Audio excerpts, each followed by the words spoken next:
Bienvenue à tous et à toutes. Aujourd'hui, nous allons nous intéresser à la formule de Lewis des molécules, qui est une représentation en 2 dimensions de la structure électronique externe des atomes composant une molécule. Dans la vidéo suivante, nous pourrons alors parler de la géométrie 3D des molécules. Commençons par des rappels sur la répartition des électrons sur les différentes couches électroniques. Tout d'abord, voici l'atome d'hydrogène de numéro atomique Z égale à 1, c'est-à-dire qu'il possède un proton. Comme l'atome est neutre, il possède autant d'électrons. Dans l'atome d'hydrogène, il y a donc un électron à placer autour du noyau. L'électron occupe la couche de plus bas niveau d'énergie, c'est la couche K. Puis, dans l'atome d'hélium, il y a 2 électrons sur la couche K. La couche est dite saturée, c'est-à-dire pleine, car on peut placer au maximum 2 électrons sur la couche K. L'atome d'hélium fait partie de la famille des gaz nobles. Ils sont inertes, c'est-à-dire très peu réactifs. Ce sont des éléments très stables qui se trouvent toujours à l'état isolé. Ils ne s'associent pas à d'autres atomes par des liaisons chimiques et ne forment pas d'ions. Cette structure K2 est donc particulièrement stable. Continuons maintenant le remplissage des couches électroniques. Pour Z égale à 3, on place 2 électrons sur la couche K. Puis, comme elle est saturée, on place le dernier électron sur la couche suivante, la couche L. Et ainsi de suite, jusqu'à remplir complètement la couche L, c'est-à-dire quand on a placé 8 électrons sur la couche L. L'atome de néon correspond à un numéro atomique Z égale 10.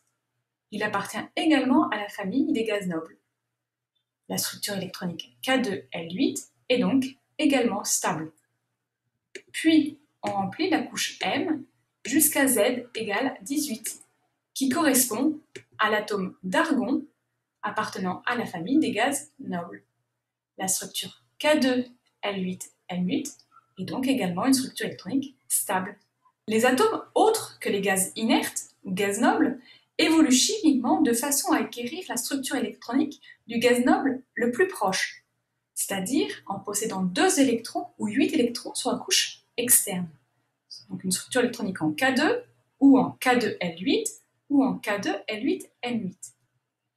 Ils peuvent parvenir à cette structure stable soit par formation d'ions monoatomiques, soit par formation de molécules. Et c'est ce qui nous intéressera dans cette leçon. Cette règle concerne les électrons des couches externes des atomes. Seuls ces électrons entrent en compte dans la formation des liaisons chimiques des molécules. On parle également d'électrons de valence. À retenir comme définition, la couche de valence correspond à la couche externe qui apparaît dans sa structure électronique, c'est-à-dire la dernière couche occupée par des électrons. Construisons 2 molécules. La molécule de dichlore est constituée de 2 atomes de chlore de structure électronique K2L8M7. Pour être stable, cet atome doit acquérir la structure électronique de l'argon, soit K2L8M8. Chaque atome de chlore a besoin d'un électron supplémentaire pour être stable. Chacun des 2 atomes apporte un électron. Les 2 électrons ainsi mis en commun appartiennent maintenant aux 2 atomes. Donc tout se passe comme si chaque atome avait gagné un électron. Dans le cas de la molécule de dioxyde de carbone, il manque 2 électrons à chaque atome d'oxygène qui possède 6 électrons de valence. Il en manque 4 à l'atome de carbone qui possède 4 électrons de valence. Un atome d'oxygène partage donc 2 de ces électrons avec 2 électrons. Un atome d'oxygène partage donc 2 de ces électrons avec 2 électrons du carbone pour former une double liaison, et de même pour l'autre atome d'oxygène. La formation des molécules correspond donc à la formation de liaisons entre atomes. Lorsque 2 atomes se lient, ils mettent en commun les électrons de leur couche externe, leur couche de valence. On parle de liaison covalente. Le mot covalent peut se décomposer en 2 parties. Co pour mise en commun et valent pour électrons de valence. Covalent signifie donc mise en commun d'électrons de valence. Seuls les électrons de valence entrent en compte dans la formation des liaisons chimiques des molécules.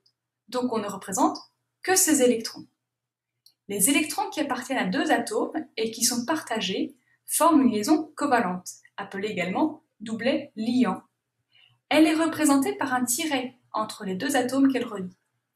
Les autres électrons externes, qui appartiennent à un seul atome, s'assemblent également par paires, par doublets. Ils ne forment pas de liaison avec les électrons d'un autre atome, on les appelle doublets non liants ou doublets libres. Un doublet non liant est représenté par un tiret à côté de l'atome auquel il appartient. Dans le cas de la molécule de dioxyde de carbone, il y a deux doublets liants entre chaque atome d'oxygène et l'atome de carbone, et chaque atome d'oxygène porte deux doublets non liants. Reformulons avec d'autres exemples. L'atome d'hydrogène respecte la règle du duet. Il doit donc s'entourer d'un doublet liant, ce qui est le cas dans la molécule de dihydrogène. Dans la molécule de dioxygène, en tout, autour d'un atome d'oxygène, il y a 4 traits, ce qui veut dire 4 doublets d'électrons, donc 8 électrons. L'oxygène s'entoure donc bien d'un octet d'électrons. 2 des doublets sont liants, car il manque 2 électrons sur la couche externe de l'oxygène. De même, dans le cas de la molécule de diazote, chaque atome d'azote est entouré de 4 traits, un doublet non liant et une liaison triple. Donc l'azote respecte la règle de l'octet. 3 des doublets sont liants, car il manque 3 électrons sur la couche externe de l'azote.